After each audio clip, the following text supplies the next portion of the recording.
الشیطان الرجیم۔ پناہ مانگتا ہوں میں اللہ کی شیطان مردود سے۔ بسم اللہ الرحمن الرحیم۔ شروع اللہ کا نام لے کر جو بڑا مہربان نہایت رحم والا ہے۔ نماز کی آسان ہونے کی تدبیر اور خشوع والوں کی صفات۔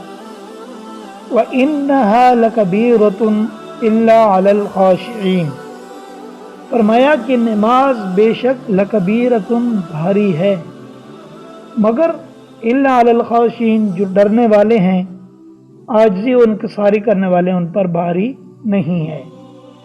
گویا اس میں تدبیر بتا دی کہ نماز کے آسان ہونے کی، پھر آگے خشوع اور عاجزی کرنے والوں کی علامت بتائی گئی۔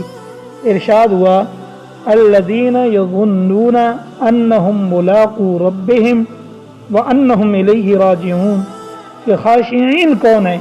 فرمایا خاشعین وہ لوگ ہیں جو یہ خیال کر رکھتے ہیں اس کا کہ وہ بے شک اپنے رب سے ملاقات کرنے والے ہیں، اور اس بات کا بھی وہ خیال رکھتے ہیں کہ وہ اپنے رب کی طرف واپس جانے والے ہیں۔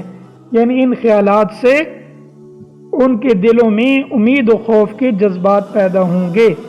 امید یہ کہ جب اپنے رب سے ملیں گے تو اس وقت کریم رب کی طرف سے خدمات کا خوب انعام ملے گا، اور خوف یہ کہ جب رب کی طرف واپس جائیں گے تو اس وقت حساب کتاب بھی دینا ہوگا۔ تو خاشعین جو خدا کے عذاب و عقاب سے بھی ڈرتے ہیں اور ثواب عظیم اور انعام و اکرام کی بھی امید رکھتے ہیں، ان کے لیے نماز آنکھوں کی ٹھنڈک اور دلوں کی فرحت و مسرت کا باعث ہوگی، اور ان کے لیے نماز بھاری نہیں ہوگی۔ پھر ان کے لیے نماز کے لیے اٹھنا اور نماز کا اہتمام کرنا، چاہے وہ سردیوں کی سرد راتیں ہوں یا گرمیوں کی صبح و ٹھنڈی صبح، جب ساری رات نیند نہ آئے اور صبح فجر کے وقت ٹھنڈی ہوا لگنے سے، صبح کی ہوا چلنے سے آنکھ لگ جائے تو اس کے بعد منادی کہے اللہ اکبر اللہ اکبر، اور یہ بندہ اس میٹھی نیند کو چھوڑ کر اللہ کے حکم کے لیے چل دے، تو یہ اسی وقت ہوگا کہ جب وہ خاشعین کے اندر یہ صفت پائی جائے گی۔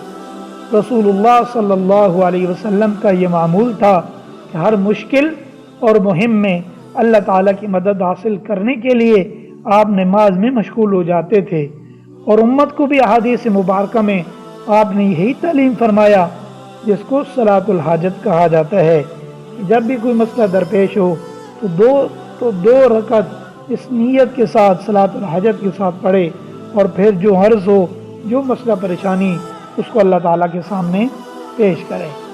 اللہ تعالیٰ سے دعا ہے اللہ تعالیٰ ہم کو اپنے نفس کی اصلاح کی فکر نصیب فرمائیں، اور صبر اور نماز سے استعانت حاصل کرنے کی توفیق برآمد فرمائیں۔ نماز یہ مومن کے لیے معراج ہے، اور جتنے احکام دنیاوی، جتنے احکام وہ دنیا کے اوپر ملے، لیکن نماز نبی کریم صلی اللہ علیہ وسلم جب اللہ تعالیٰ کے پاس بطور مہمان بن کر گئے، وہاں سے ہمارے لیے ایک تحفہ آیا، اور وہ تحفہ نماز ہے۔ تو 50 نمازیں فرض ہوئیں اور کرتے کرتے 5 رہ گئی۔ اللہ تعالیٰ نے فرمایا جو ان 5 کو ادا کرے گا میں اس کے لیے 50 کا ہی ثواب لکھوں گا۔ تو اللہ تعالیٰ سے دعا ہے اللہ تعالیٰ ہم کو جتنا دین کا علم حاصل ہے اس پر عمل کرنے کی توفیق عطا فرمائے۔